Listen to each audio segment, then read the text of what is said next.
There is a lot at stake on the ballot this year. For more on that, we're going to turn now to News 8's Steve Price, standing by with News 8 political analysts Laura Fink and Wendy Patrick to break it all down for us. Steve. And, you know, we just heard Richard talking about how important it is for Steve Hilton to get his people to the polls.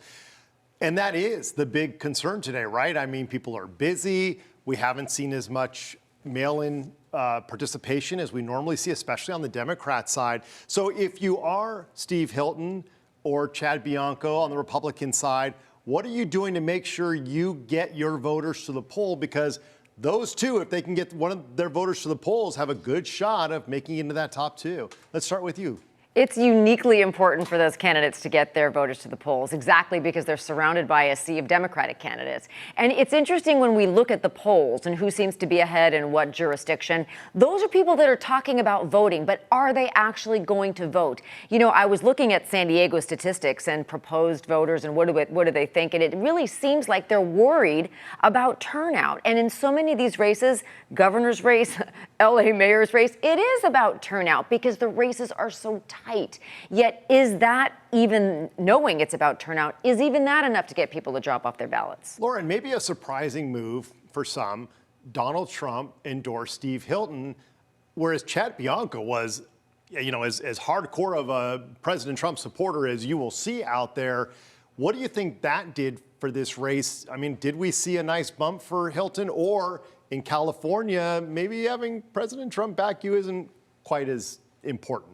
In a primary, it's great when you have an R by your name. It cannot be underestimated the power that had to consolidating Hilton's vote, because it gave the signal, hey, this guy's okay.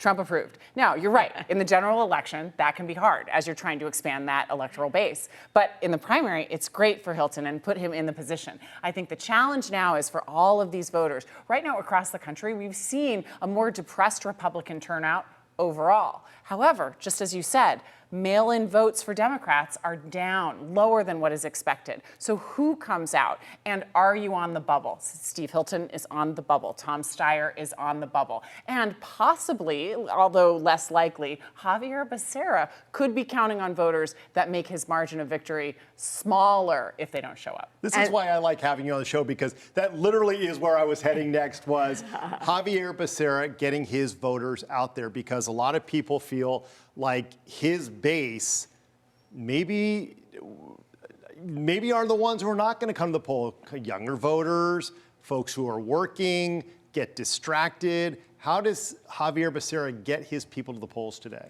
Well, we know that polls generally ask voters, are you likely to vote? And then they do it based on your vote history, but also what do you say that you're going to do? Now, I could be confident 3 weeks ago that I was going to vote and perhaps not show up. Right now, Becerra really needs Latino voters to show up for him. He's got double the support of Steyer in the Latino community, which means if Latino voters show up, his numbers will hold. If they stay home, it advantages Steyer. Steyer also is counting on young voters. And young voters, as we know, are traditionally a little bit more unreliable, let's just say. And so if he's counting on those voters to make that number, it could put Hilton into the general election. So it really depends. Here's the interesting thing about the young voters, though. So young voters may not feel they have any common ground with a billionaire. You know, Donald Trump ran as the blue-collar billionaire, if you remember that. It was always out talking to young people. Bernie Sanders attracted young people because of the propositions he had and the ideas he had.